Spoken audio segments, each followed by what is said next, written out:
Veja no ICL Notícias, segunda edição. Fale manso comigo, Donald Trump. Não adianta o Trump ficar gritando de lá. Lula diz que não tem medo de cara feia e cobra respeito do presidente dos Estados Unidos. Fale com respeito comigo, que eu aprendi a respeitar as pessoas e quero ser respeitado. Tarifaço de Trump. And we should be entitled to know who won. Em mais uma escalada da guerra comercial, Estados Unidos impõe taxas de 50% sobre aço e alumínio do Canadá. STF dobra a aposta contra o Congresso. Supremo abre ação contra deputados por desvio de emendas. O ICL Notícias, segunda edição, está no ar.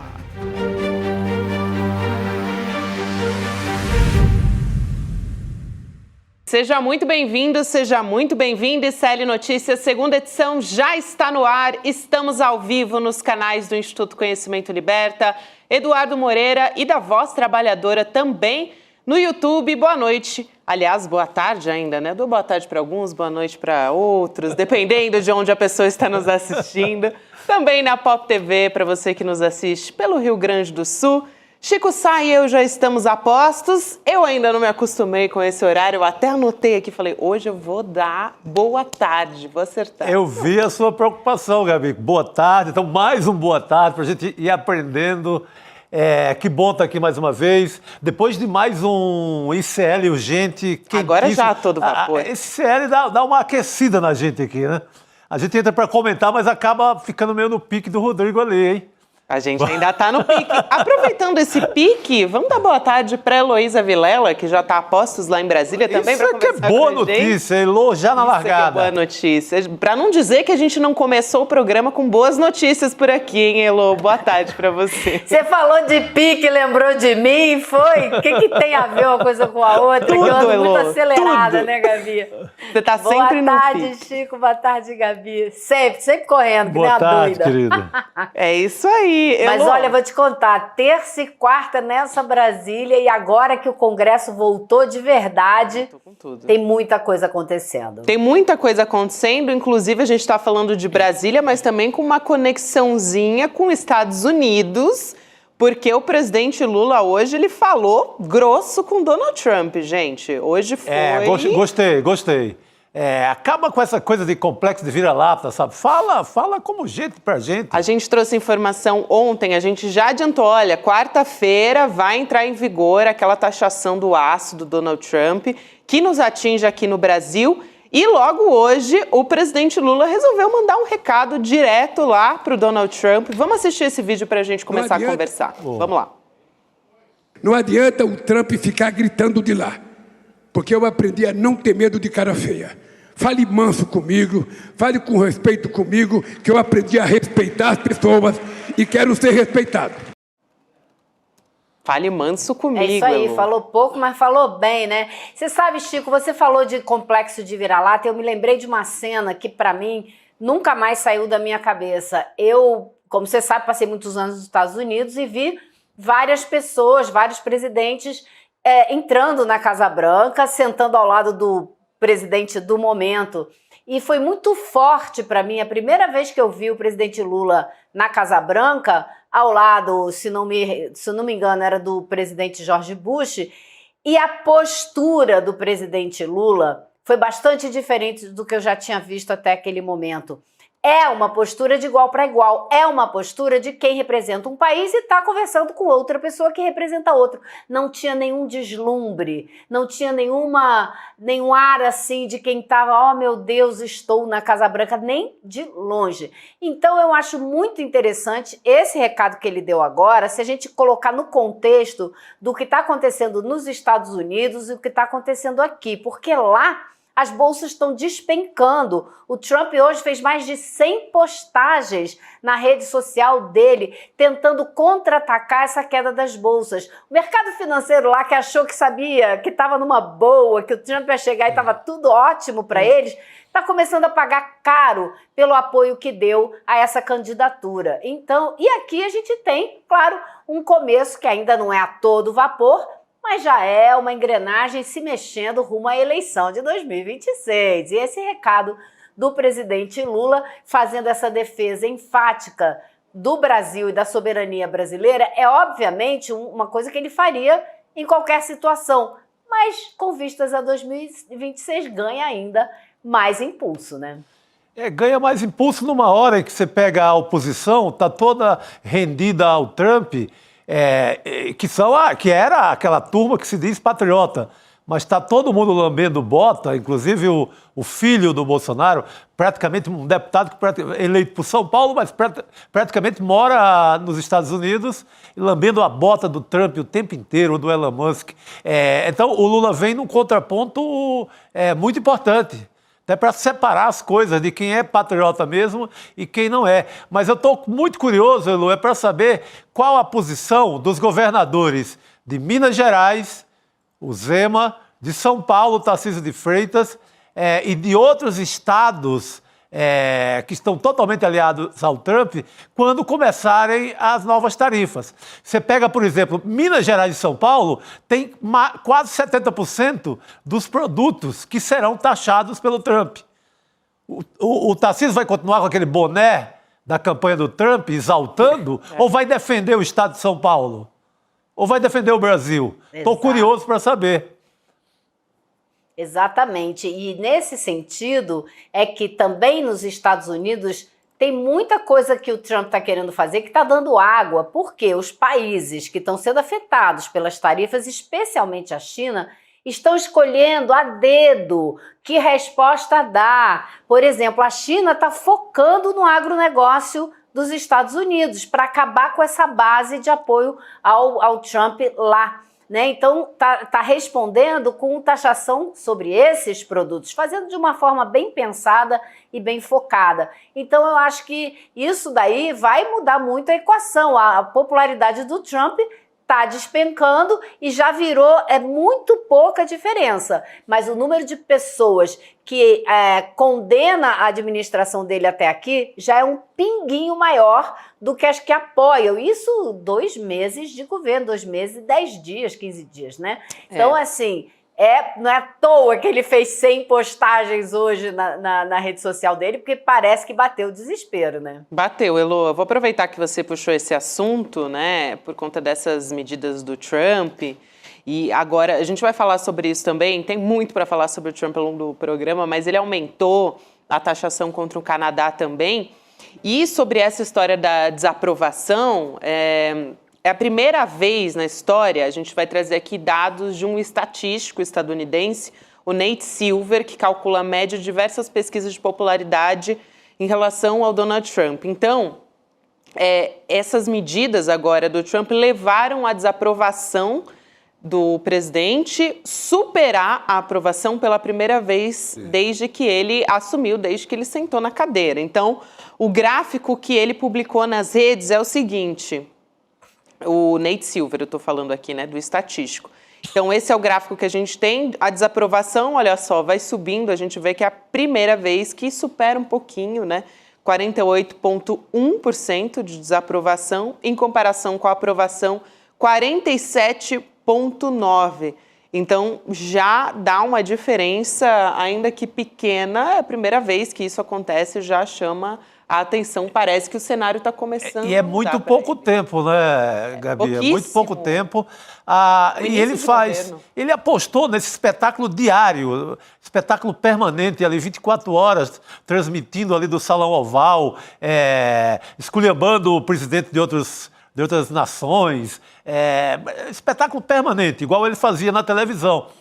Parece que esse espetáculo, você não entregando empregos, boa economia, não vai servir muito para ele, né? o marketing Não, e vazio. bolsa de valores despencando, Sim. Chico, assim, por mais que para muita gente a bolsa de valores não tenha uma participação direta na sua vida, especialmente aqui no Brasil, mas nos Estados Unidos, mais da metade da população tem algum dinheiro investido em bolsa, porque por causa daquelas 401k, que é aquela uma segurança... como é que a gente diz? É um fundo para sua aposentadoria, né? Que as pessoas vão colocando ali e isso vai para a Bolsa de Valores. Então, toda vez que despenca, fica todo mundo desesperado, pensando para onde vai a minha aposentadoria, né?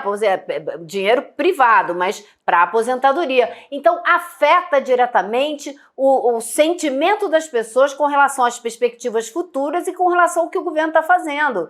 Então, assim, não é à toa, quanto mais a bolsa cair, mais a desaprovação dele vai subir. Acho que andam juntas, sabe? Não tem muito como separar. Exatamente. Você tem dois governos na mesma linha desse espetáculo e de neoliberalismo mais do que selvagem, que são os Estados Unidos e a Argentina. Os dois derretendo no momento. Derretendo em bolsa, derretendo negócios, não entregando nada do que prometeram à população. Então, o modelo exaltado da extrema-direita tem duas vitrines se dando muito mal nesse momento. E acho que vale sempre a pena lembrar, eu venho falando muito disso aqui, que essa taxação, não só a desaprovação, mas também pode ter um outro efeito reverso na economia dos Estados Unidos, né? Custos dos fabricantes ali estadunidenses que importam aço e alumínio também vão ficar bastante irritados, né? Se eles começarem a ter revés ali, estão tendo. Os produtores de soja já estão bastante incomodados. Já gritaram. Então, daqui para frente, a gente pode começar a ter uma pressão maior, Elô. Maior, com certeza. Não, Gabi, para você ter uma ideia, 2 meses e 11 dias de governo, já existe um termo sendo usado nos Estados Unidos. Recessão nos Estados Unidos se diz recession. Já estão chamando de Trumpsession, a recessão do Trump. Isso já está sendo usado em matérias, no jornalismo e tal. Então, assim, se isso cola, né, e a situação se torna mais aguda, ele não vai ter como se separar disso e essa desaprovação vai aumentar. Agora, a gente não sabe até onde ele segura essa situação com os absurdos, os abusos que ele está cometendo, inclusive jurídicos, né? Então, assim, é muita coisa acontecendo ao mesmo tempo, um clima horrível nos Estados Unidos. Aliás, falando em clima horrível, né, o Trump, ele alegou que decidiu aumentar ainda mais a taxação no Canadá, né, porque uma província canadense de Ontário impôs uma tarifa ali de 25% sobre a eletricidade exportada para os Estados Unidos. Quer dizer, está respondendo com reciprocidade também. E aí Trump resolveu responder taxando mais.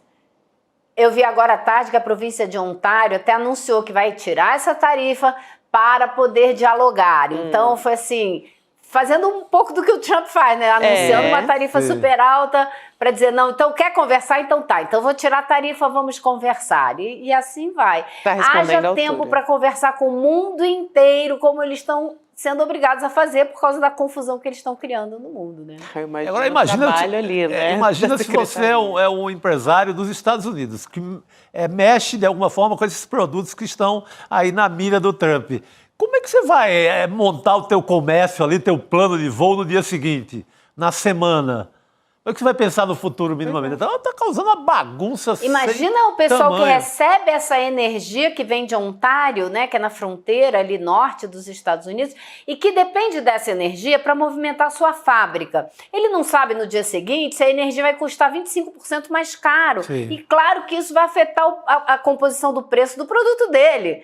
Então, assim, bagunçou tudo. O que o Trump está fazendo é bagunçar a economia inteira. Isso pode ter uma consequência seríssima para os Estados Unidos e para o mundo. Elô, você trouxe essa atualização sobre Ontário, tem atualização do Trump agora também. Olha só que vai e vem, gente. Questão de minutos, tudo pode mudar. Então, o Trump disse que, abre, entre aspas aqui, tá? Provavelmente, porque ele também não dá o braço a torcer assim tão fácil, então ele disse que provavelmente vai reduzir as tarifas sobre o Canadá.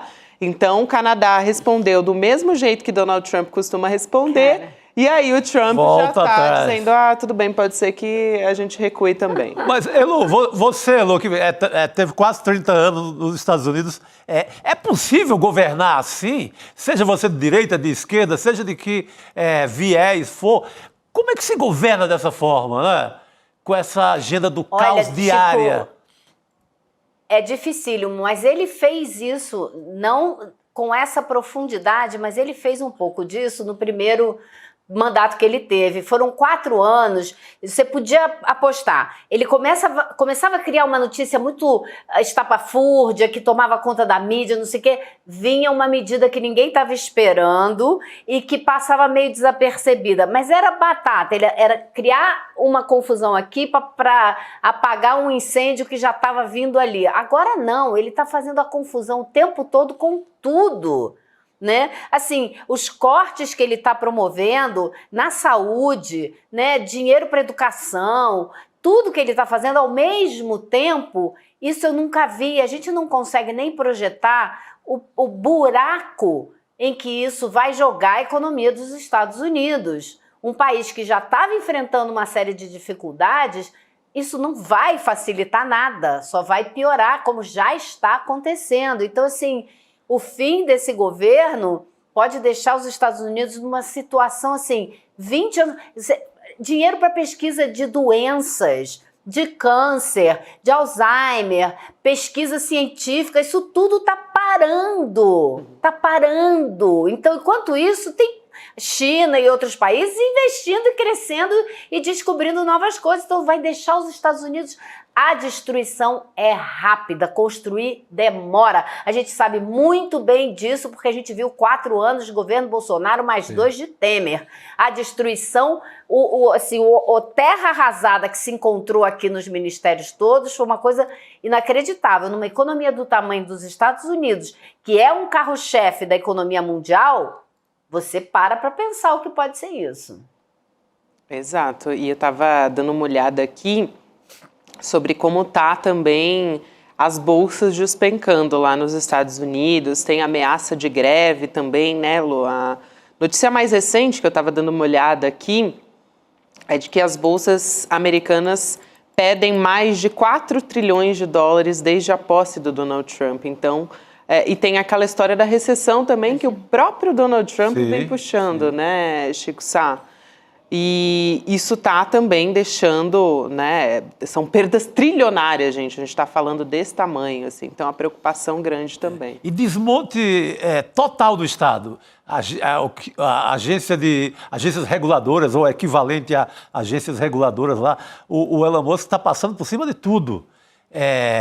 O que dá margem é o que muitos articulistas dos grandes jornais dos Estados Unidos falam, que haja uma grande pilhagem, um grande roubo, como nunca, uma grande pilhagem do Estado. Você desmonta as agências, você desmonta a fiscalização e você entrega à iniciativa privada do dia para a noite, sem licitação, sem passar por nenhum processo. Significa que você está entregando direto para os cofres das empresas privadas um Estado com séculos de construção. É isso. Então, pilhagem, é um momento muito arriscado. E agora, a gente teve essa semana agora, esses dias que passaram, o foguete do Musk explodiu, né, no espaço, atrapalhou voos nos Estados Unidos, foi aquela loucura. E as ações da Tesla estão despencando, o carro dele não está mais vendendo como vendia, então o Trump agora fez uma gracinha e botou um monte de carro da Tesla lá na Casa Branca para ele escolher um, porque vai comprar um para ajudar o Musk, gente. Fazendo propaganda, né, pro Elon Musk.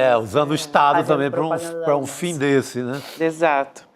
Eu queria também trazer um outro assunto relacionado ao Donald Trump e que não deixa de ser um revés, eu acho, para essas políticas agressivas e violentas, né, que o Trump tem feito, que é a resposta de um juiz de Nova York que bloqueou temporariamente uma decisão do Trump de deportar um ativista palestino. E por que isso é importante, né? Porque o Trump ele tinha dado uma ordem, ontem até o Jamil Chad falou sobre isso também, né?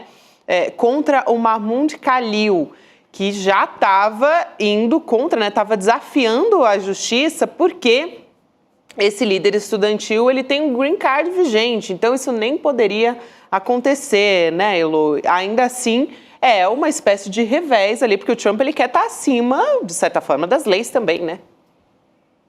É uma loucura essa história, assim, os grupos de pessoas de Nova York dos quais eu ainda participo, não falam de outra coisa, porque ele deu ele desrespeitou as leis numa proporção que ninguém poderia imaginar, por pior que esteja a situação dos Estados Unidos nesse momento.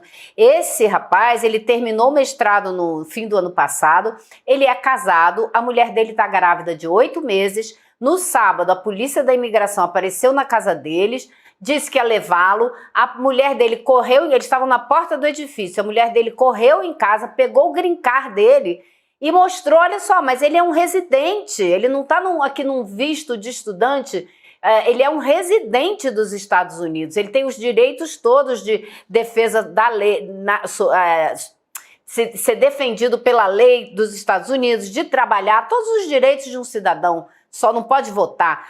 E aí o agente do ICE, né, da polícia, estava no telefone com alguém, falou, olha só, mas ele tem o green card. Aí ouviu algo e falou para a mulher dele, foi revogado esse também. E levou o cara embora.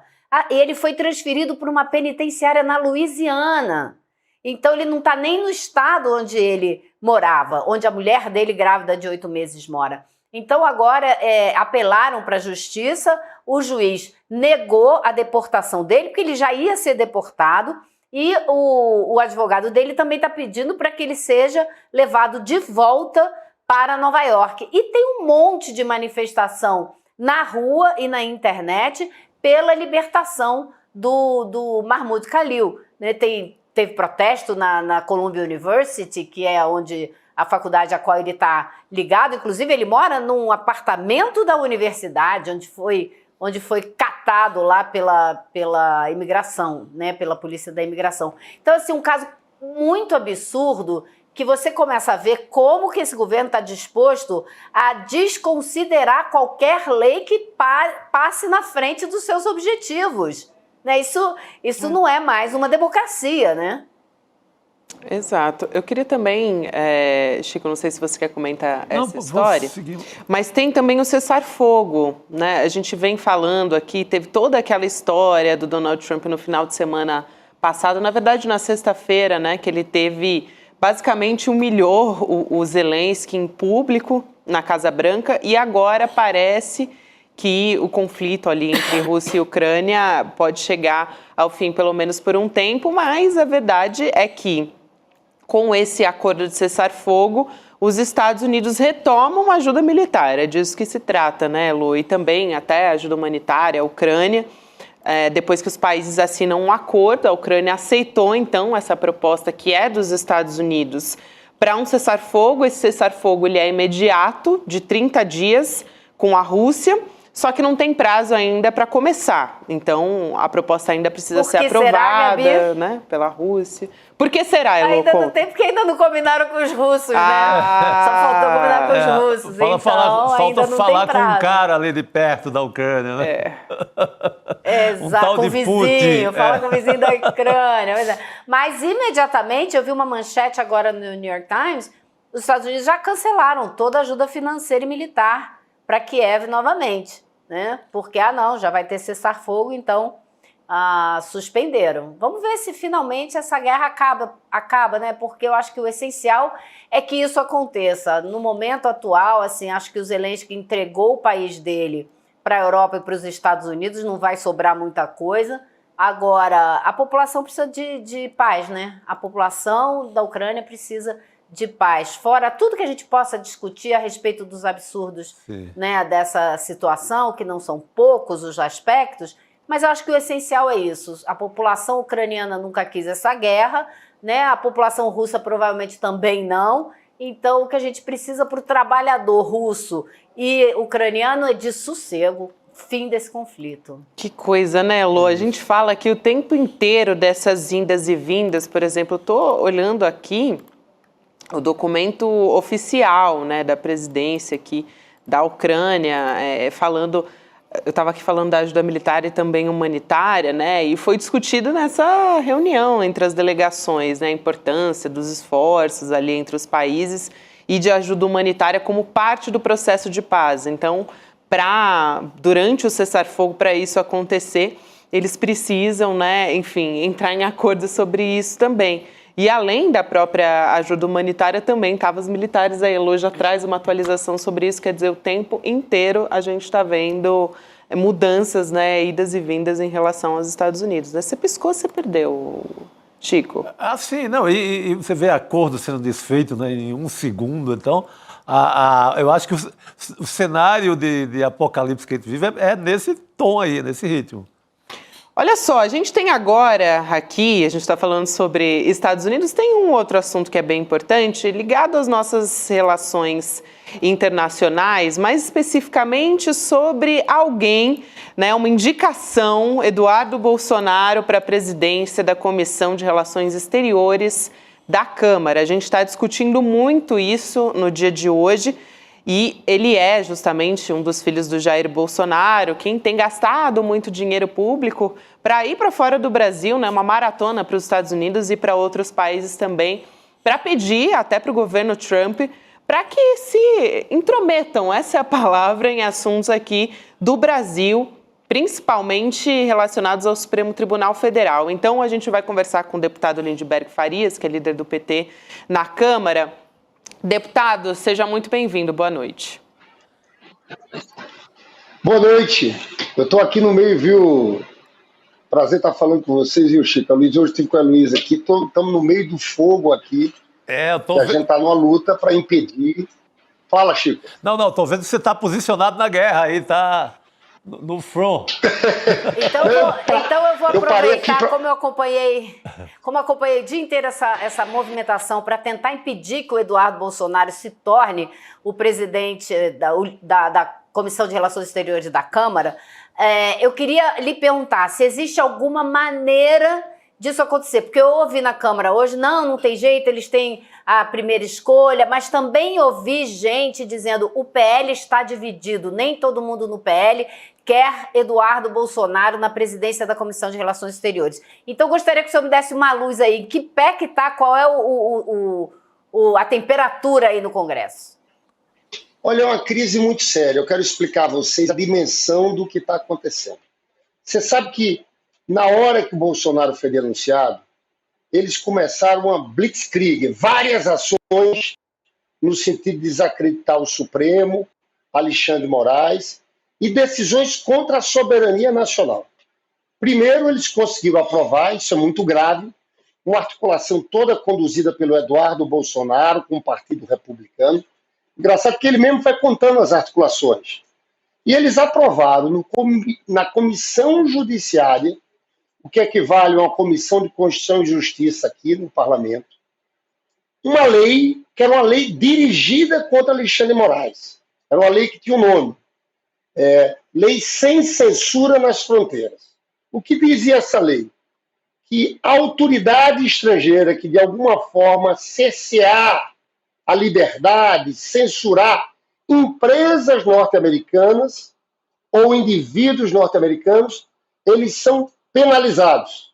De que forma? Se morar nos Estados Unidos pode ser deportado, não ter visto de entrada e pode ter sanções econômicas também. Vou falar sobre isso depois. No dia da votação, uma das autoras do projeto, Maria Elvira Salazar, levanta o cartaz do Alexandre de Moraes. Eles aprovaram isso nessa comissão. Alguns dias depois, quarta-feira antes do Carnaval, o Departamento de Estado norte-americano faz uma nota dura contra o Brasil, falando de censura e atacando o Poder Judiciário. A nota foi tão dura que o Itamaraty teve que reagir, defendendo a soberania nacional, a independência do Poder Judiciário brasileiro. Né?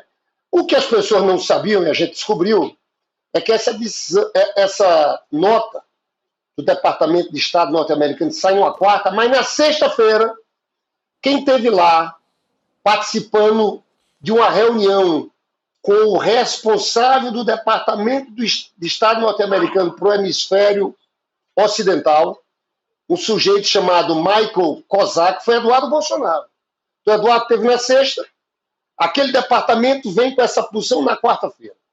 Aí estão começando a trabalhar sanções econômicas contra o Alexandre de Moraes. Olha o que estão fazendo, Chico. Eles estão querendo utilizar uma lista que eles usam contra a China e a Rússia para tentar bloquear contas do Alexandre de Moraes, e não só nos Estados Unidos, qualquer movimentação financeira de país que tenha relação com os Estados Unidos.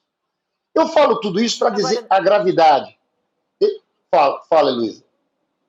Não, exato. Isso a gente vem acompanhando muito aqui. Então, a gente também fica muito preocupado de imaginar Eduardo na presidência da comissão, usando esse cargo e o dinheiro que ele vai ter para continuar fazendo essa articulação e aumentar, como o senhor mesmo disse hoje lá no Palácio do Planalto, aumentar a atenção da Câmara com o STF. Então, como impedir isso? Existe algum caminho para impedir que isso aconteça, uma vez que eles podem escolher que presidência eles vão ter, eles têm a primeira pedida, como se diz?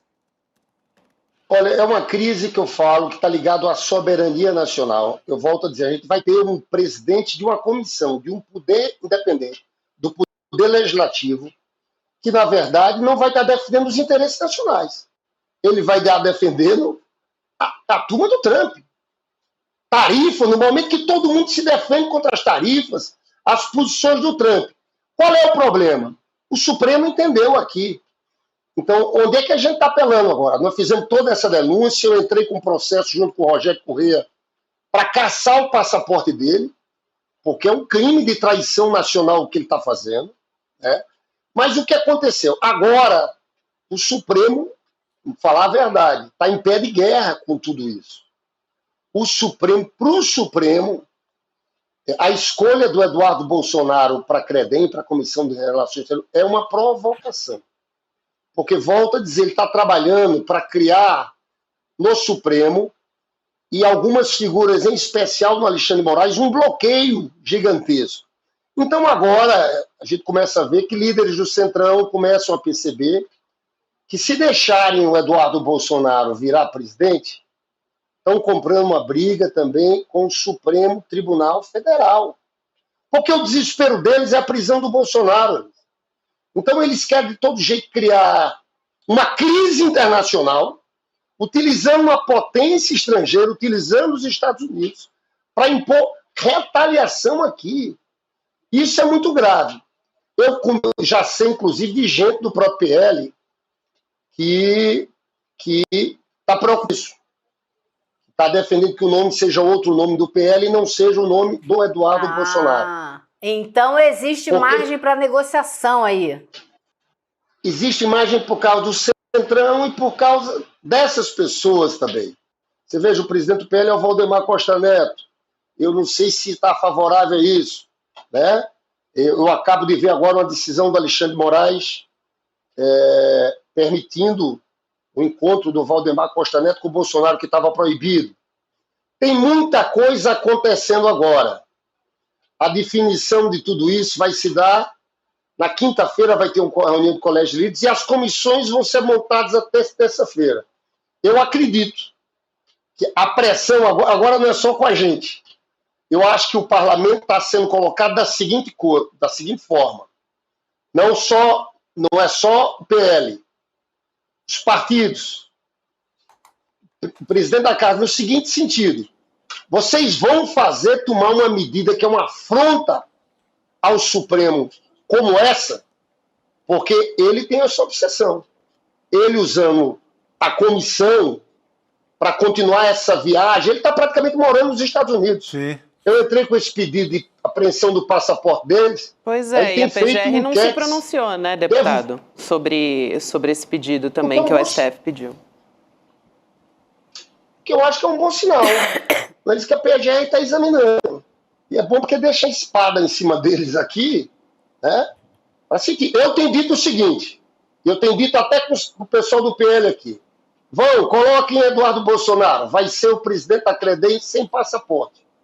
Porque eu acho que é uma posição tão assintosa aqui contra os interesses nacionais, contra o Supremo, que, sinceramente, há motivos técnicos para a PGR e para o Supremo pedir uma cautelar e tirar o passaporte deles. Eu acredito que se ele virar presidente da CREDEM, ele vai virar presidente sem passaporte. Agora, o senhor esteve hoje com o presidente da Câmara. Perdão, Chico, siga. Não, eu ia só falar, imagina a situação amanhã, esse Eduardo Bolsonaro, presidente dessa comissão. O Brasil é taxado no aço, sei lá, em vários produtos, no agro, etc. Que papel um cara que é totalmente entregue ao Trump, que papel ele vai ter como representante do Brasil? Nenhum. Vai ser um lesa-pátria numa comissão importante. Não tem como. Ô Chico, eu não tenho dúvida de que o Eduardo Bolsonaro já está articulando contra os interesses nacionais em tudo que é área. Ele deu uma declaração um dia desses aqui sobre isso. Não, essa questão das tarifas a gente não vai se meter porque isso é uma questão do governo. O governo, ele quer criar uma... Ele fica... Você veja, o governo brasileiro está sendo cauteloso. A gente sabe tudo que significa o Trump. O Lula hoje deu uma declaração boa contra ele, questionando o Trump, que não é assim. Mas veja, tem uma posição cautelosa. Eles ficam trabalhando 24 horas por dia para envenenar cada vez mais a relação, para que tenha sanções norte-americanas. Ficam inventando essa tese que aqui é uma nova Venezuela. E o pior, porque eu vou te contar uma coisa aqui para vocês. Eu acho que do jeito que eles estão indo, que eles vão sancionar de alguma forma. Isso é muito grave, Alexandre Moraes. Essa coisa de propriedades, de você bloquear contas. É uma movimentação muito séria que esse pessoal está fazendo. É de uma irresponsabilidade gigantesca. Mas eu acho que é esse o caminho que eles escolheram. Aceitar que ele vire presidente de uma comissão do Poder Legislativo, eu acho que é uma desmoralização. Isso não é uma briga só do PT. Eu acho, Luiz, o que eu acredito é que o próprio Centrão, as pessoas que têm um espaço aqui no parlamento começam a perceber que estão sendo induzidas a entrar numa grande bola dividida. Quero muito agradecer aqui a sua presença, deputado. Vou deixar vocês. Obrigado. Sei que tem muito trabalho aí pela frente. Obrigada, deputado, pelo seu tempo e meia correria. Você não tem noção. Um abraço. Boa, obrigado. Obrigada, deputado. Boa noite. Elô, obrigada também. Bom demais ter você com a gente nesse início de N2. Um beijão, querida. Tchau, tchau, pessoal. Até amanhã. Boa noite, querida. Agora temos Rodrigo Viana entre nós. Reforço. Urgente. Reforço de Champions League, reforço de Europa chegando. Estava acompanhando aqui, o Lindbergh soltou uma frase boa aí, né? Essa coisa do passaporte. Do passaporte. Vai ser um presidente de comissão de relações exteriores sem passaporte. Sem passaporte e com o histórico ali, né, de um pai ex-presidente que foi flagrado dentro de uma embaixada dias depois de também ter tido o passaporte retido, apreendido. E vai de novo, viu? Eu acredito muito naquela nota do Hélio Gaspari do final de semana, que eu falei ontem, repito, que ele aposta num pulo de muro de embaixada do pai, do Jair Bolsonaro. A tendência é essa. Ali na beira de qualquer condenação, pede asilo à Argentina ou aos Estados Unidos, não paga um dia de cadeia. Até porque ele é frouxo, né? É frouxo, não aguenta. Fazer o que o... É porque todo mundo dizia que o Lula, né, que deveria ir para uma embaixada, muita gente falava para o Lula, né? Vai para uma embaixada, vai para a Argentina, vai para o Uruguai. O Lula, não, vou ficar. Agora, o Bolsonaro é o contrário, né? Se ele tiver a chance, se ele vê a porta aberta, não precisa nem ter a porta aberta, ele pula o muro. Ele vaza. Ele né? dorme na embaixada na primeira noite que for possível. Rapidinho. Então é muito grave mesmo essa indicação do Eduardo Bolsonaro, Gabi. É isso, e a gente continua acompanhando, como o Lindbergh Farias disse, né? Ele é o líder do PT na Câmara e ele vai continuar ali. O PT está em cima dessa história, né? A bancada toda é contra a nomeação do Eduardo Bolsonaro para essa posição e estão ali pressionando e fazendo um trabalho para não deixar que ele assuma, né? Vamos ver o quanto eles vão conseguir barganhar também, tem outras comissões envolvidas, enfim. Vamos continuar acompanhando. Agora, Rodrigo, você que é o homem aí das estreias da semana. Bom, da estreia da semana. A gente estreou ontem o ICL Urgente. Hoje... Tem mais estreias, né, por aí. Logo depois aqui do N2...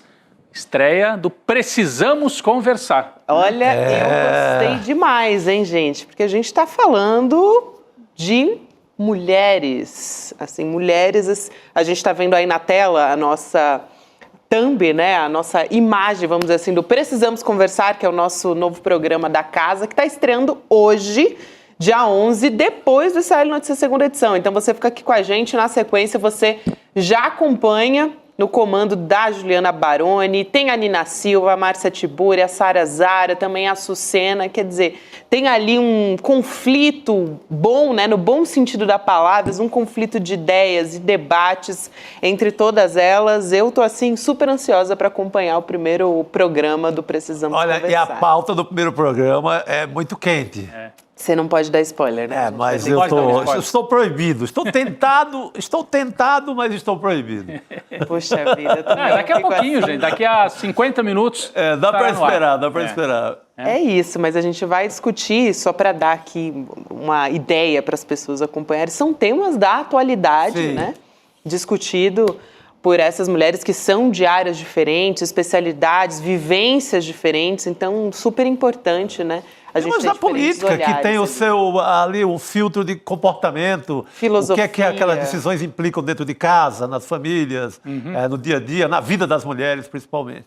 É isso, e também mulheres, a gente tem aqui mulheres da política, da filosofia, né, do teatro, cultura. Do cinema, né, cultura, da música, enfim, a gente vai ouvir comunicadoras excelentes, todas elas, na verdade, né, são comunicadoras, então a gente vai acompanhar daqui a pouquinho, 7 horas da noite. Tem um grupo do WhatsApp também para receber o link da transmissão, igual o programa do Chico, então é icl.com.br/conversar, daí você recebe o aviso de que o programa está começando, de repente tem até uns spoilers ali, né? Porque do Chico Pinheiro Entrevista tem. Sim. A gente fica sabendo antes de algumas coisas que vão rolar no programa. Então entra ali no grupo que sempre tem novidade e a gente vai acompanhar, então, mais essa estreia aqui no ICL, que eu estou muito ansiosa para acompanhar. A gente está aos pouquinhos aí preenchendo quase que o dia inteiro, da grade. Né? Sempre, depois do N2, às segundas-feiras, sempre o Chico Pinheiro Entrevista.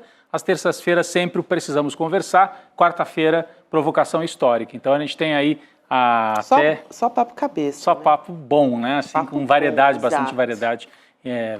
Fica o convite. Daqui a pouquinho no ar, Precisamos Conversar. Novo programa aqui do ICL. É isso aí, gente. Daqui a pouquinho, no comando da Juliana Baroni, a gente acompanha. Já vou ficar aqui na espreita depois do ICL Notícias segunda edição para a gente acompanhar. Falando em mulheres inteligentíssimas, vamos chamar a Carolina Brígido aqui para conversar com a gente? Gancho falar perfeito. Sobre o Supremo Tribunal Federal. Enfim, tem muito assunto para a gente conversar com a Carol aqui. Boa noite, querida. Bem-vinda. Boa noite. Boa noite, gente. Boa noite a todos que nos acompanham aqui hoje. Agora eu não posso errar nada, hein? Porque eu fui apresentada de uma forma bem intimidatória. Olha a responsa, Carol. Responsa que ela segura com muita tranquilidade. Não tenho a menor dúvida. Né, com muita tranquilidade. Agora, gente, a gente vinha falando aqui sobre esse conflito, né? Supremo Tribunal Federal, Congresso. Agora há pouco a gente estava conversando com o deputado Lindbergh Farias. Mais especificamente, a gente está falando do Supremo Tribunal Federal abrindo a primeira ação penal contra deputados investigados por desvio de dinheiro público por meio das emendas parlamentares. A gente já trouxe histórias aqui de investigações, né?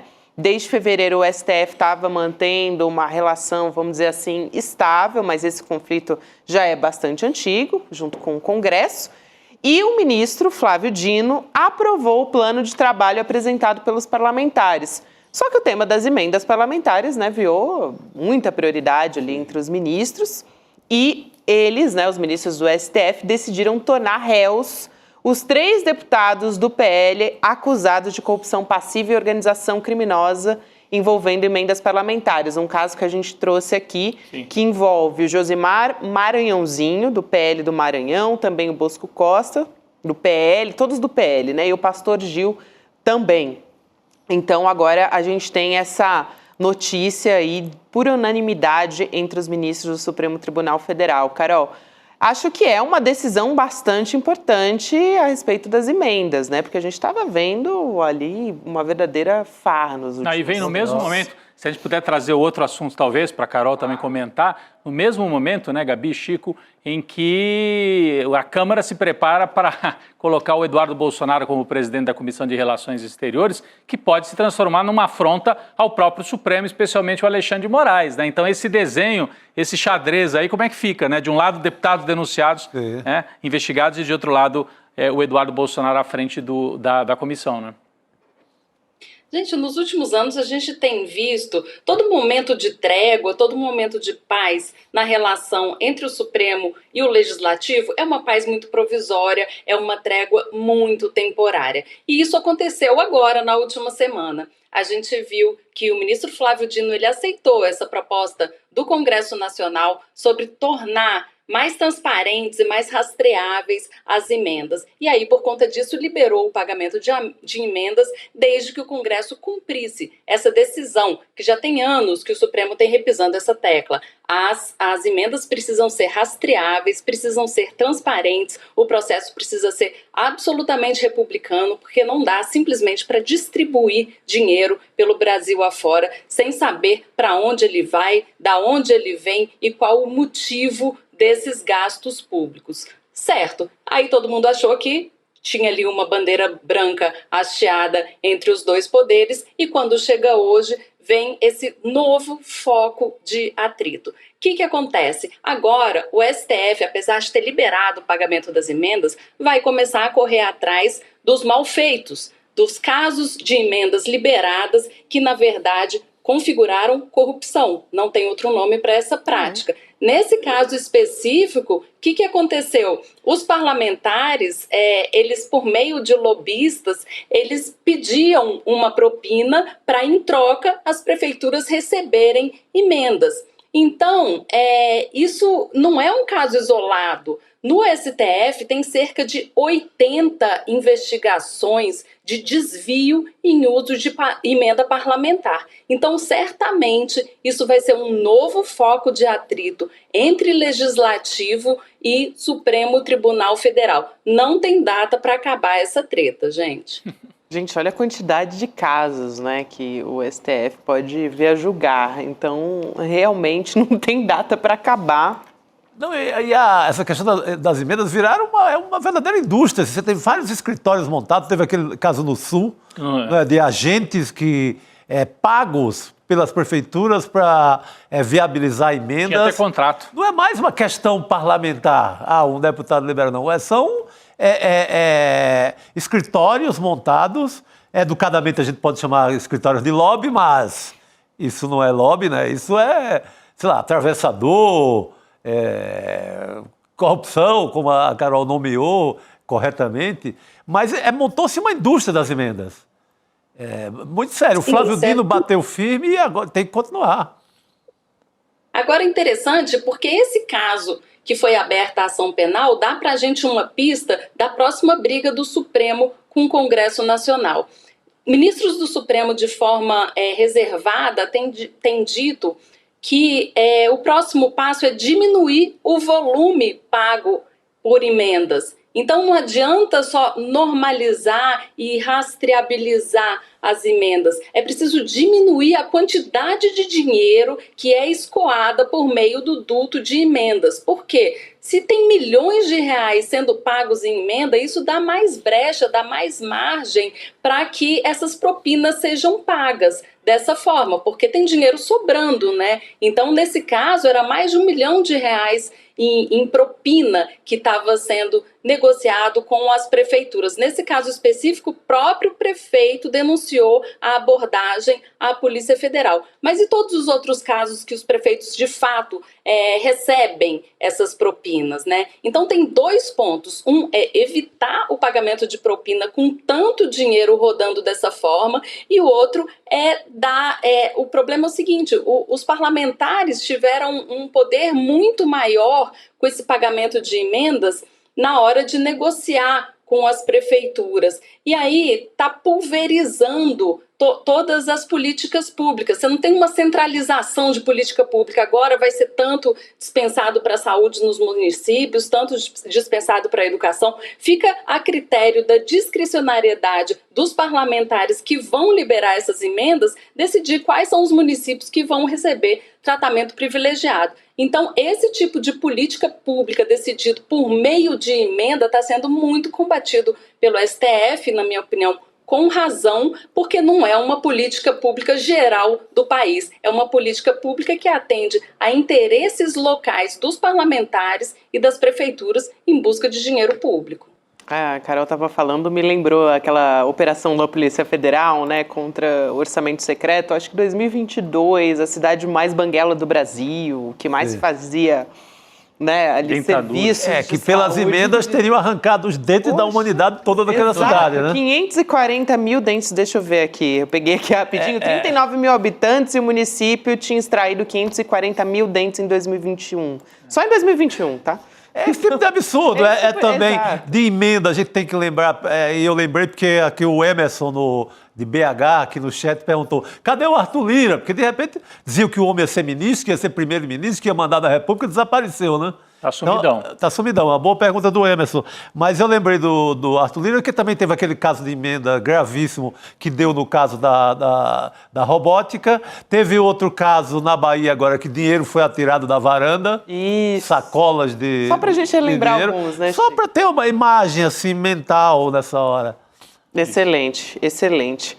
Quero também aproveitar a presença da Carol aqui, claro, porque é o nosso chat, a gente, quando traz a Carol Brígido aqui, o nosso chat já começa a perguntar, e o julgamento, hein? E o julgamento? E o julgamento do Bolsonaro e dos outros Quando o homem vira réu? A pergunta é essa. É isso, tá pendente, né? Só que o que a gente tem de informação da Carol Brígido é que por baixo do tapete o Bolsonaro tá tentando ainda, né? Continua tentando fazer de tudo para impedir, claro, a prisão dele. A gente está vendo isso também, tentar tirar a credibilidade da denúncia da PGR. E o advogado do Bolsonaro, né, o Celso Villardi, que é o novo advogado dele, é uma pessoa com muito trânsito em Brasília, né, Carol, muito experiente, e ele conseguiu uma audiência com o presidente do Supremo, o Luiz Roberto Barroso, e também com o ministro Alexandre de Moraes, que é o relator desse caso. Então, como é que isso fica, Carol? Isso pode acabar favorecendo o Bolsonaro, no fim das contas? Primeiro de tudo, é um perigo, né? A pessoa olhar para minha cara e já lembrar de golpe. Mas tudo bem, vamos lá. Vamos tentar explicar. Supremo Tribunal Federal, Carol. Supremo Tribunal Federal. Essa nova, digamos, essa nova configuração da defesa do ex-presidente Jair Bolsonaro é muito interessante para ele. Porque antes, a defesa de Bolsonaro no Supremo, em alguns processos, ela era liderada por Fábio Van Garten, que por acaso acabou sendo indiciado naquele inquérito das joias. A imagem dele ficou bastante suja ali no Supremo Tribunal Federal. Ele teria bastante dificuldade em ser recebido pelos ministros em audiência. Isso a gente imagina, e a equipe do Bolsonaro, o entorno do Bolsonaro, imagina dessa mesma forma também, tanto que colocou Celso Villardi para liderar essa equipe da defesa do Bolsonaro. Ele não é o único advogado, ele é o líder de uma equipe que está trabalhando nesse caso do golpe, né? Trabalhando na defesa dessa denúncia do golpe. Então, ele tem bastante trânsito ali no Supremo, ele é bastante estimado pelos ministros do tribunal. Ele conseguiu já uma audiência com o presidente da corte, o ministro Luiz Roberto Barroso, e também com o relator desse inquérito, que é o ministro Alexandre de Moraes. Ele é muito bem recebido ali. Na peça que ele apresentou em defesa ao STF, ele foi bastante respeitoso, disse que o Supremo não costuma tergiversar, que costuma cumprir a legalidade, mas aí, depois desse mais, ele começou a fazer as reclamações dele, mas de uma forma muito ponderada, de uma forma muito respeitosa, uma defesa muito bem amarrada. Se vai dar certo ou não, a gente não sabe. Agora, o que é importante é o seguinte, ainda que exista essa tendência de recebimento da denúncia e também depois uma tendência de condenação, no caso dessa denúncia ser recebida, é importante o papel da defesa em um momento de mitigar danos para Bolsonaro. Por exemplo, a defesa pode operar no sentido de tentar diminuir a pena que pode ser aplicada a Jair Bolsonaro. Então, existem algumas brechas de atuação da defesa. Também tentar reduzir a quantidade, são 5 crimes, né, que Bolsonaro responde no STF. De repente, reduzir uma das condenações ou reduzir um desses crimes na denúncia pode ser também já uma vantagem para o ex-presidente. Mas a situação penal dele no STF não é das melhores. O próprio entorno de Bolsonaro já admite essa situação de possível condenação ao fim desse processo.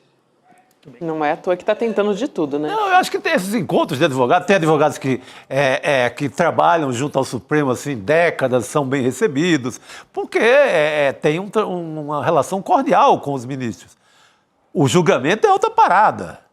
Não entra nada de conversinha, aí é o que está escrito na defesa e a acusação do Ministério Público. Aí vamos para o jogo. Não, é outra parada. Fico pensando que cordialidade que o Bolsonaro pode esperar, né, se a gente colocar na conta tudo que ele já fez, né? Em 2021 ele sobe naquele caminhão na Avenida Paulista e diz que não vai mais respeitar ordem nenhuma. Sim. Antes disso, o Eduardo Bolsonaro, que agora eles querem nomear para a Comissão de Relações Exteriores, disse durante a campanha, a gente fecha o Supremo com um cabo e um soldado. Chamou o Alexandre de Moraes de canalha, né? De canalha, um jipe, um cabo e um soldado. Um jipe, um cabo e um soldado. Então, é uma sequência. Xingou, usou um palavrão, inclusive, para xingar o ministro Luiz Roberto Barroso também, nessa mesma época.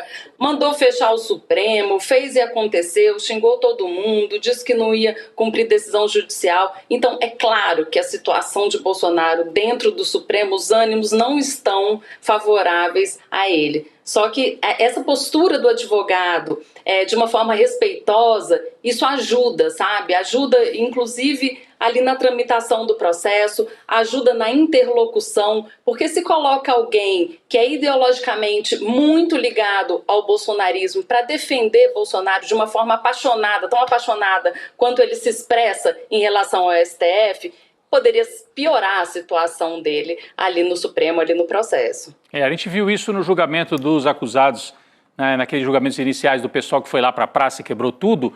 A Carol deve ter acompanhado isso de perto. Alguns advogados eram da turma do pneu, das 72 horas do pneu. Turma Eles da porrada. estavam na mesma loucura ali, faziam parte daquele caldo ideológico. É diferente. O que você está dizendo é colocar um advogado que está defendendo o Bolsonaro profissionalmente, vai ganhar um dinheirão para isso, né? Mas não vai se arriscar nessas táticas, às vezes suicidas, né, do bolsonarismo, né? Tem aí um jogo, mas assim, do ponto de vista político, o que eles aprontaram, assim, os ministros não esquecem o que foi feito, jogar cadeira no meio da rua, botar fogo e depois minimizar o que aconteceu, dizer que não foi nada demais, que coitados daqueles que fizeram aquilo ali, entendeu?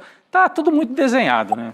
Falar no modo como o Bolsonaro trata, né, as pessoas, a política no geral, hoje 5 anos da pandemia, em que a OMS declarou oficialmente uma pandemia. E é o momento que a gente começou a ouvir aquelas frases, eu não sou coveiro, vocês que se virem, é uma gripezinha. É uma gripezinha. O que você quer que eu faça? Eu não sou coveiro, né? Esse personagem que está sendo julgado agora no Supremo, vai ser julgado. Eu queria... Vamos ver se o histórico de atleta dele vai funcionar ali no julgamento. No Supremo, pode ser. Ele pode usar o histórico de atleta para pular algum muro de embaixada. Aí vai precisar. Não, que tem vários argumentos ali da defesa do Bolsonaro, né? E a defesa também pediu a anulação da delação do Mauro Cid. Eu queria saber com a Carol, aproveitar a presença dela aqui, para saber se tem alguma chance disso acontecer, né? Porque a alegação ali é que é uma delação premiada viciada, que houve ali contradições, né? Enfim, mentiras, e estão usando isso também como argumento para tentar pedir a defesa do Braga Neto, não foi que pediu? Do Bolsonaro. Do Bolsonaro também. Zero chance de anular. O que acontece? O próprio ministro Alexandre de Moraes conduziu vários dos depoimentos. Não tem como o Supremo Tribunal Federal cancelar agora, anular uma delação premiada que foi conduzida pelo próprio tribunal. Então, assim, essa hipótese é absolutamente fora do jogo, fora das 4 linhas, não tem condição disso acontecer agora, mas a defesa vai insistir nisso por uma estratégia deles, para depois poder demonstrar que não teve direito ao amplo a ampla defesa, né, que a legislação brasileira e a Constituição garantem aos acusados. Mas, de um modo prático, pode ser que seja um discurso ainda político, mas de um modo prático, para efeito jurídico, não tem nenhum.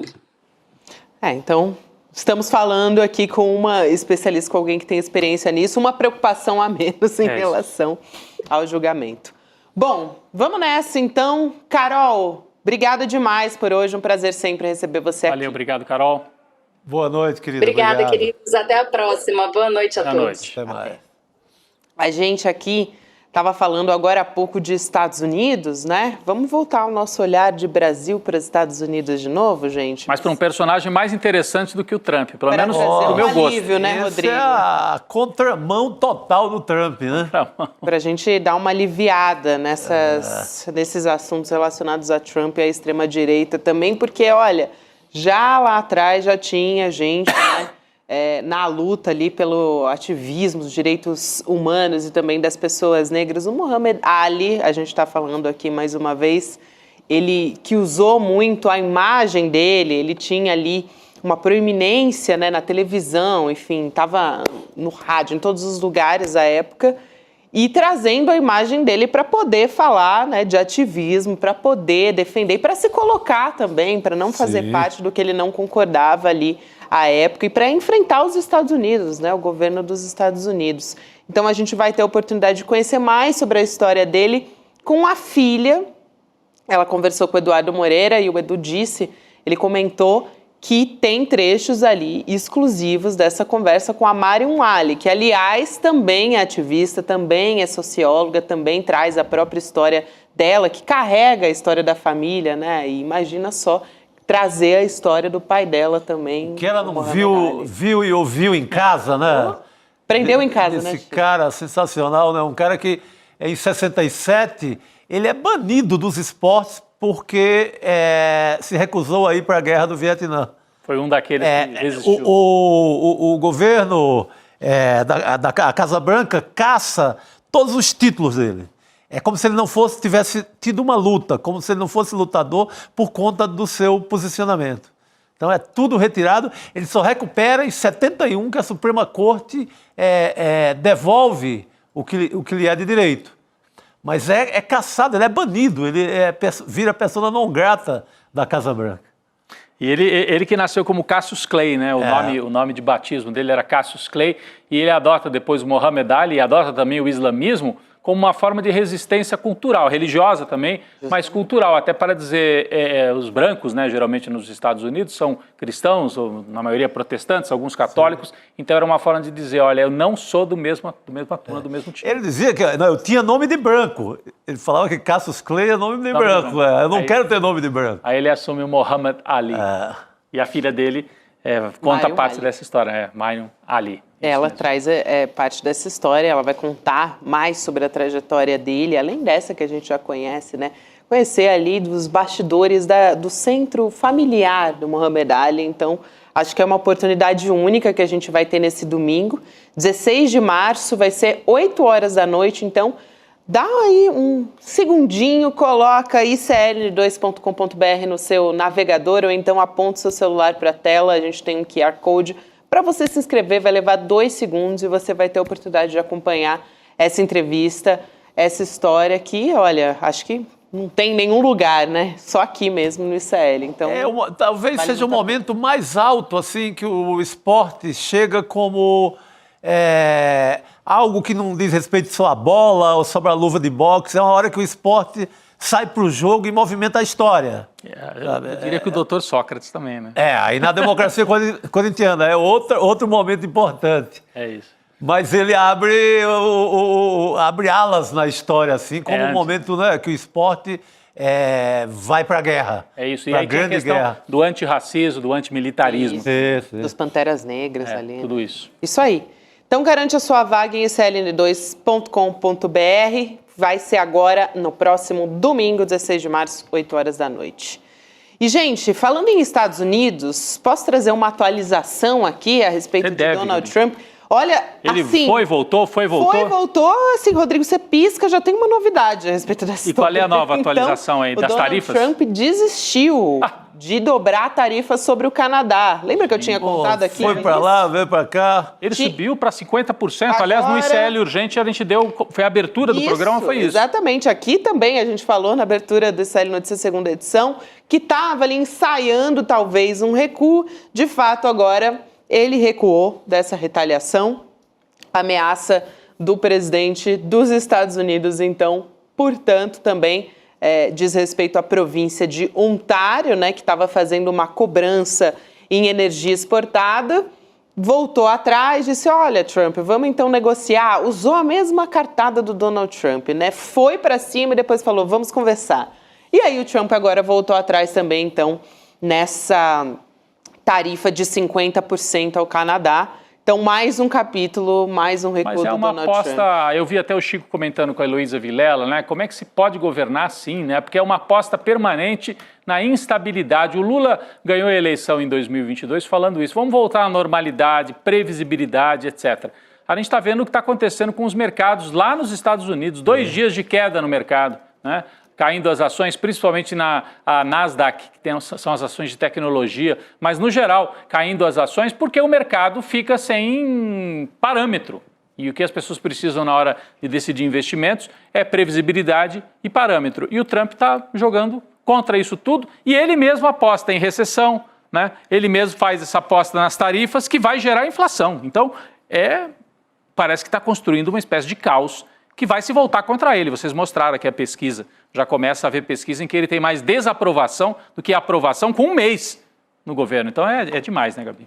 É demais, Rodrigo. E a gente piscou. E eu já tenho uma outra atualização. O que é isso? Também. Fez que ia, acabou no fundo. Ih, acabei fundo, né, Chico? Qual é a nova?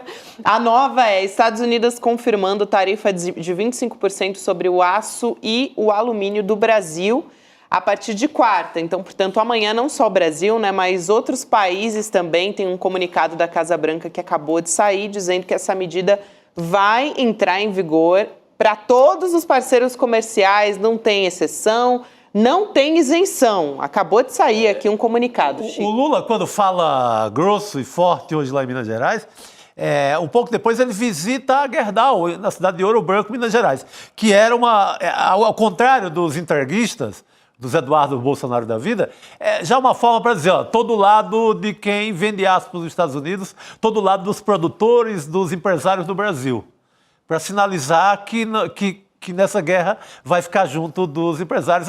Ao contrário do Tarcísio de Freitas, governador de São Paulo, e do Zema, governador de Minas Gerais. E não abriu a boca para falar nada. Juntos são os estados que serão mais atingidos por essas tarifas do Trump. É São Paulo e Minas Gerais. 2 governadores que estão com bonés do Trump. Será que vão ficar assim? Não, o Brasil vai responder, né? O Itamaraty, mas talvez não vai responder do ponto de vista de medidas. Mas não seria interessante e legítimo que esses governadores defendessem seus estados? Claro. Suas produções? Claro. Então, essa visita do Lula hoje em Minas tem também esse componente aí. Além de inaugurações, de cortar fitas e etc., meio para posicional. Tô ao lado de produtores que exportam para lá. É isso. Lembrando que o Brasil é o segundo fornecedor de aço e ferro aos Estados Unidos. Então, a gente vai acompanhar como que vai ficar essa história a partir de amanhã que tudo isso entra em vigor. A partir da meia-noite já, aliás, entra em vigor essa medida. Então Gabi, você trouxe para quem se perdeu aqui, porque foram 2 atualizações em sequência. Quer dizer, em relação ao Canadá, o Trump estava prometendo dobrar, era 25 e mais 25 agora chegaria a 50. Vai dobrar mais nada. Aí voltou para os 25 em relação ao Canadá e para o Brasil também. Então, confirmou que 25% para aço, alumínio, seja Brasil, Canadá e outros exportadores, vão pagar essa tarifa, vai subir o preço nos Estados Unidos e os outros países vão retaliar. Vai ter algum tipo de retaliação. É isso. E aqui deve ser reciprocidade. Sim. No Brasil, né? A gente já tem essa expectativa. Agora, Chico Sá, você falou sobre a declaração do presidente Lula lá em Minas Gerais, né? Ele encontrou com o governador de Minas, o Romeu Zema, e eles também trocaram umas farpas no evento de hoje. Então, eles estavam participando ali da inauguração de um centro de desenvolvimento de tecnologia híbrida e eles quiseram ali ressaltar os próprios feitos. E aí, daqui a pouquinho o Guilherme Amado chega para conversar com a gente, eu quero aproveitar e trazer aqui, justamente para a gente começar a nossa conversa com o Guilherme Amado, o Romeu Zema, primeiro dizendo que ele atraiu investimentos para o Estado quando ele reduziu a equipe do governo. Então vamos assistir e a gente já volta a falar. Vamos ver. Apesar de sermos o segundo estado mais populoso do Brasil, nós somos o que tem o menor número de secretarias, 14. Mas para time ganhar campeonato, não precisa colocar 20, 30 jogadores em campo, não. Precisa de 11 craques. E é o que nós temos feito aqui. E eu agradeço a minha equipe de secretariado, que assumiu um estado desacreditado, que qualquer um teria recusado. Quer dizer, o que ele está dizendo aí, defendendo, é um estado mais enxuto. Vamos chamar o mas ele Guilherme sabe Amado? que ele está de pires na mão toda semana lá com o Haddad, porque as finanças de Minas Gerais não estão nada boas. Exatamente. Vamos chamar Guilherme Amado aqui para a nossa mesa redonda. Amado, boa noite. Boa noite, Gabi. Boa noite, Chico. Boa noite, Rodrigo. Boa noite, comunidade. Eu quero aproveitar que o Guilherme Amado está chegando e já trazer a resposta do presidente Lula, né? Quando o Lula foi falar, foi na sequência, né? Primeiro quem falou foi o Romeu Zema. Quando o Lula foi falar, ele respondeu o Zema e disse que foi a equipe dele que fez o Brasil voltar a crescer mais de 3% ao ano. Então vamos assistir a resposta do presidente Lula. Vamos lá. Eu tenho sorte, muita sorte de montar uma equipe extraordinária como essa aqui. Porque o importante não é discutir se você tem 1 ou 10. O importante é discutir a qualidade das pessoas que você tem. E graças à minha equipe, precisou eu voltar à presidência para que a economia voltasse a crescer acima de 3%. Ela não crescia há quanto tempo? O Zema não lembra quanto tempo essa economia não crescia 3%. Nem você, nem o economista se lembra quanto tempo essa economia não crescia 3%. Precisou entrar aqui um cara de sorte para que a economia voltasse a crescer. Ele faz essa ironia de cara de sorte, né? Porque muitas vezes as manchetes trazem economia cresce, não sei o quê. E alguns economistas... Tem um meme, né? O Lulinha da sorte. O Lula dá muita sorte e tal, no crescimento da economia. Mas foi uma resposta na lata ali, né? Porque ele fala, não importa quantos tem que ter gente de qualidade, né? Deu a resposta. Ele entendeu o recado que veio antes do Zema, claro, né? Quero saber o que o Guilherme Amado achou da treta. O Zema provocou e levou, né? O Lula não ia deixar aquilo ali passar batido de jeito nenhum. Eu acho legal, não sei se vocês perceberam, que na hora que o Lula está respondendo, o Zema está olhando assim com uma cara assim, né? Meio... E mexendo a mão tá nervosa, a mão tá mexendo no cara aqui. Porque imagino com um cara como o Zema, um sujeito de oratória, né? Nem oratória mediana, do lado de um cara como o Lula, ele tremer, né? Porque dos dois o jantava. A gente teve aqui uma interrupção na internet do Guilherme Amado, a gente vai ajeitar aqui as nossas conexões para voltar ele estava dizendo que a linguagem corporal do Romeu Zema. Porque o Zema tenta fazer um olhar neutro, como se não fosse com ele.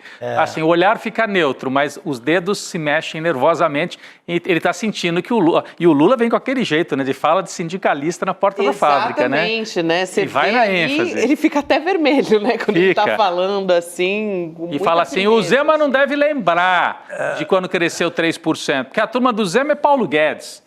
A turma lá da época do Temer, de jogar a economia brasileira para a derrocada. Então, ele não entende de crescimento, né? E o Lula mira ali a sua equipe. Está ali o Alckmin, está o Haddad, também tem que dar uma valorizada, né? Para ter acabado de ouvir o governador mineiro dizer que não, se tinha só 14, faziam alguma coisa. Mas esses 14 não estão funcionando. Porque você pegar a dívida de Minas, você pegar a situação econômica e social de Minas Gerais, não é esse paraíso que o Zema está traçando aí. A situação financeira é péssima e o secretário de Fazenda de Minas vive em Brasília para tentar resolver a situação de dívida. E o Lula foi a esse encontro, né, em que o Zema faz essa provocação, né? era um encontro para falar sobre geração de emprego. 1.500 empregos na indústria, investimento de 30 bilhões, grupo Stellantis, que às vezes as pessoas falam, o que é isso? É a Fiat, né? É a Fiat lá em Betim, que hoje Stellantis é a Fiat mais alguns que se agregam fábrica, né? em torno desse nome. Na fábrica. Na fábrica, isso. Então, o anúncio o ano passado de 30 bilhões de investimento, carros híbridos, 1.500 empregos de qualidade, empregos industriais, tentativa de reindustrializar o Brasil. O governador, em vez de comemorar e aproveitar para dar uma alavancada, resolve fazer uma provocação. Acho que até nisso o Tarcísio tem sido mais habilidoso do que o Zema. Sim. Porque o Zema faz cara de sonso, mas faz um ataque gratuito. Né? E isso, o que ele ganhou com isso? Não ganhou nada. Ele ganhou uma antipatia que o Lula não vai esquecer. Né? Então o Tarcísio, quando o Lula vem a São Paulo, tem sido mais inteligente na maneira de abordar o Lula. Dizem que os mineiros são bons políticos, mas o Zema não está parecendo muito esperto nessa maneira. Só para dar os números aqui do tamanho dessa dívida, né? 165 bilhões de reais de Minas com a União. E o próprio Zema aproveitou ali o evento para tentar, né, falar, olha só, gente, o débito está dificultando a manutenção de estradas, de educação. Cadê o grande gestor, né? Mas o fato é que ele conseguiu se reeleger com esse discurso de tem que diminuir o Estado, eu sou contra o emprego público, eu sou contra o funcionário público, o Estado atrapalha. Acaba colando muitas vezes. Cola, e é muito parecido com o discurso do Musk lá nos Estados Unidos. Total. Né? Enfim, o Zema se diz, né, eu não sou político, eu sou empresário, mas é um político, tá? Inclusive querendo ser candidato a presidente, né? E como é o segundo mandato de governador, ele, se não sair a presidente, ele pode sair a senador, talvez, mas tem a pretensão de sair a presidente pelo Partido Novo. É isso, mas acho que vale a pena realmente a gente ressaltar aqui o quanto que cresceu essa dívida aí do Estado de Minas Gerais, né? Cresceu mais de 50% até. Então, queria trazer também, agora há pouco a gente teve um outro evento do Lula relembrando o Zema sobre a era Bolsonaro. Então a gente tem aqui mais uma fala cutucando de novo o ex-presidente Bolsonaro e criticando o investimento fraco do Bolsonaro em Minas. Vamos assistir esse vídeo então, vamos conferir. O Zema é governador há 6 anos. Ele governou 4 anos com o Bolsonaro. O Zema, no próximo discurso que eu tiver, eu quero que ele traga para mim quanto é que o Bolsonaro colocou no estado de Minas Gerais, para que a gente saiba. E eu trato ele bem porque eu gosto dele e sou republicano. Eu não trato o Zema bem porque ele é do meu partido. Eu não quero saber de que partido é o governador. Eu quero saber se ele é governador, ele foi votado, ele foi eleito, ele tem que ser respeitado. É assim que eu trato as pessoas. E por isso, enquanto eu for presidente, ele vai ser bem tratado e vai receber a maior quantidade de investimento que Minas Gerais recebeu com o PAC que nós fizemos e que o Zema ajudou a construir. Voltamos com o Guilherme Amado, querido. Puxaram seu cabo aí. Antes que o Lula destruísse o Zema, voltamos. Eu fiquei prestando atenção quando eu vi mais cedo essa fala do Lula, porque eu pensei assim, gente, ele vai destroçar o Zema, ele vai levar o negócio para um caminho, mas ele dá uma mudada, né? Ele começa falando... ele fala de uma forma ali que constrange o Zema, né? Falando do Bolsonaro. E, aliás, tem uma coisa, o Lula disse, eu gosto do Zema, mas eu tenho certeza depois desse vídeo que ele não gosta do Zema. Porque tem uma diferença da forma que ele trata o Zema nesse evento e da forma que ele trata o Tarcísio frequentemente, e trata o Cláudio Castro e trata outros governadores que foram aliados e são aliados do Bolsonaro.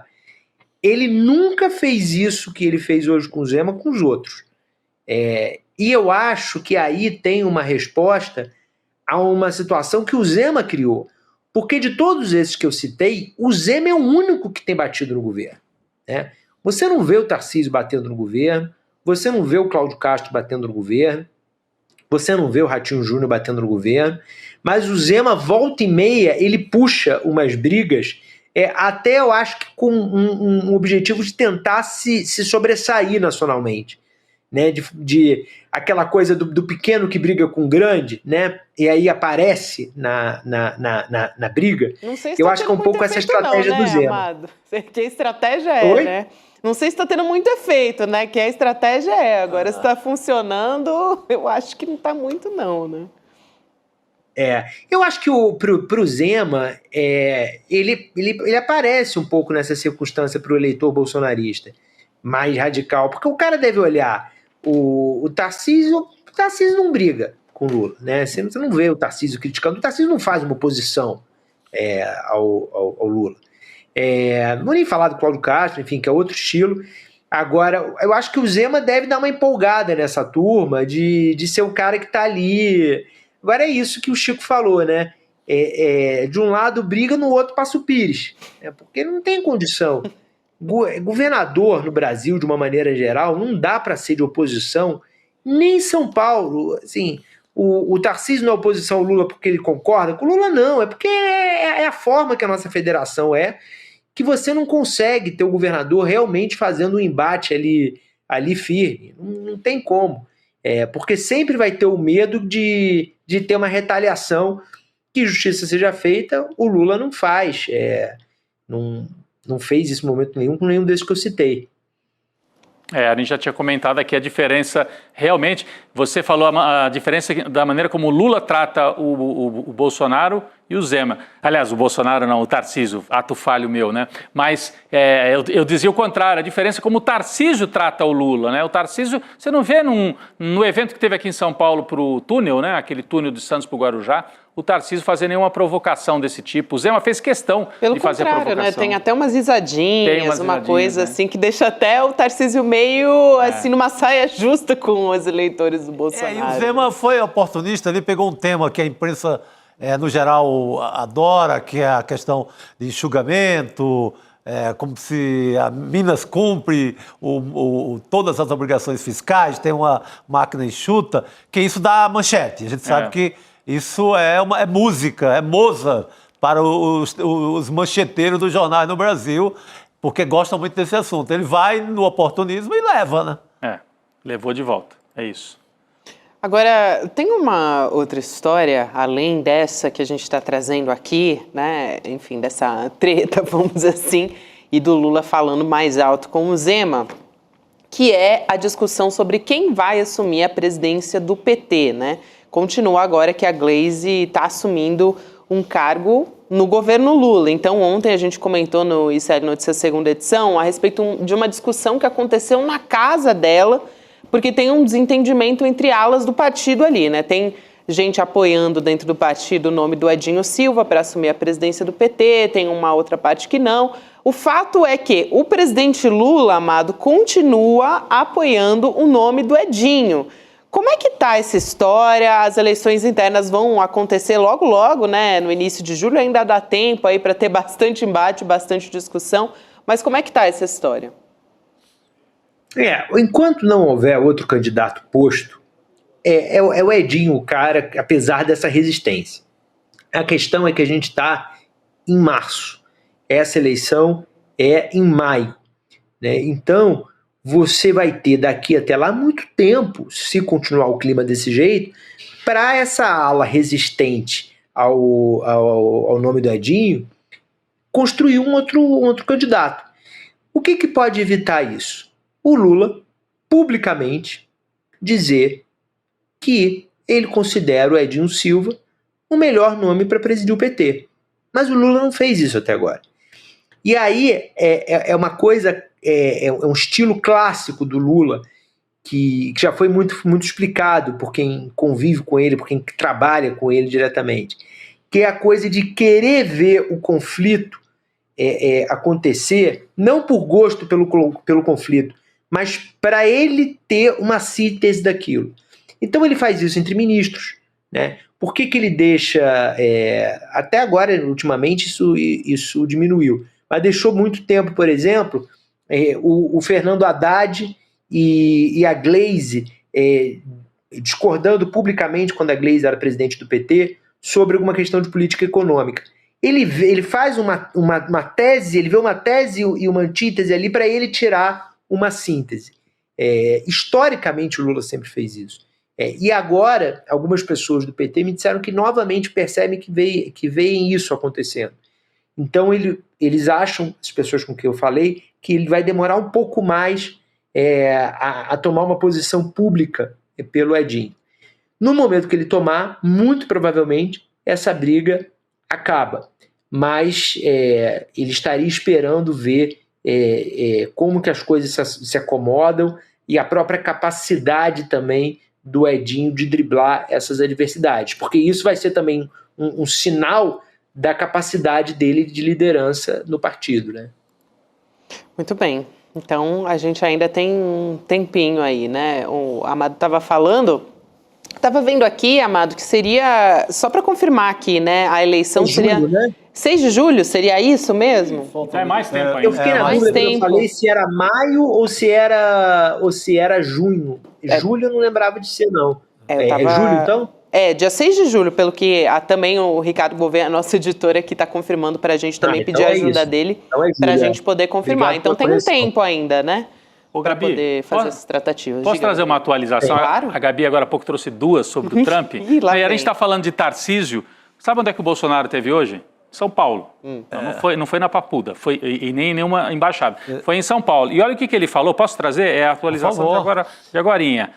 Tarcísio para reeleição e eu para presidente, disse Bolsonaro em São Paulo. Ele participou de um evento empresarial. Ele veio dar uma enquadrada no Tarcísio, Veio né? dar uma enquadrada. Ele disse assim, abre aspas. Tira o cavalinho da chuva, né? Abre aspas, Bolsonaro. Nós 2 seremos candidatos ano que vem. Tarcísio para reeleição e eu para presidente. Se eu não aparecer como candidato, é uma negação à democracia.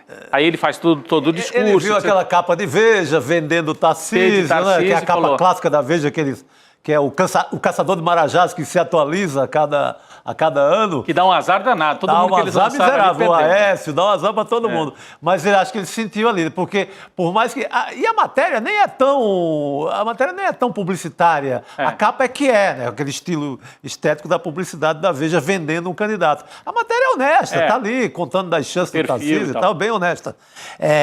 Mas ele sentiu, né? E vou dar uma... E ele estava ao lado do Tarcísio, ao falar isso agora há pouquinho, agora à tarde em São Paulo. Mais um capítulo, então, para essa história. Guilherme Amado, querido, muito obrigada por hoje. Um prazer ter você. Deixamos até o Amado sem falar. Ele é o plano A, o plano B, o plano C. Lembra que ele fala isso o tempo inteiro? E vai ficar repetindo. Não tem jeito. É isso. Aí. Valeu, querido. Até mais. Obrigado, querido. E agora a gente vai ter... Precisamos conversar? Opa! Precisamos conversar. Precisamos conversar, hein, meu bem? Precisamos conversar, hein? Ô, Chico, e nós, homens, precisamos ouvir, né? E aí as mulheres vão falar e a gente vai ouvir, não é isso? Boa, a gente vai ouvir a partir de agora, às 7 horas da noite, no comando da Juliana Baroni. Também vai ter Nina Silva, Márcia Tiburi, Sara Zara e a Açucena tendo conversas assim... que a gente precisa ouvir, né, gente? A partir de agora, então... Tô doido pra ver o programa, vai ser legal. Bom demais, mais uma estreia aqui no Série Notícias que você acompanha a partir de agora. Amanhã a gente está de volta com a nossa programação. E à tarde, lembrando, a gente está começando mais cedo agora. Às 5 horas tem o Urgente e a gente vem na sequência às 5h30. Vamos nessa? Valeu, isso aí, Boa valeu. noite para todo mundo. Até amanhã. Até. Em 1942, nascia nos Estados Unidos um menino que foi batizado com o nome de Cassius Marcellus Clay Jr. Ele viria a se tornar, anos mais tarde, um dos maiores mitos, uma verdadeira lenda do boxe mundial. Cassius Clay, depois com o nome de Muhammad Ali, que se converteu ao islamismo, foi tricampeão mundial de boxe. Mas ele foi banido do boxe, foi preso e perdeu dinheiro.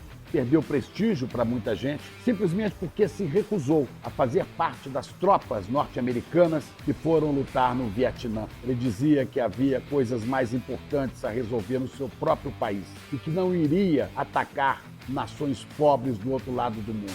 Ele acreditava no seu sonho, ele tinha um desejo.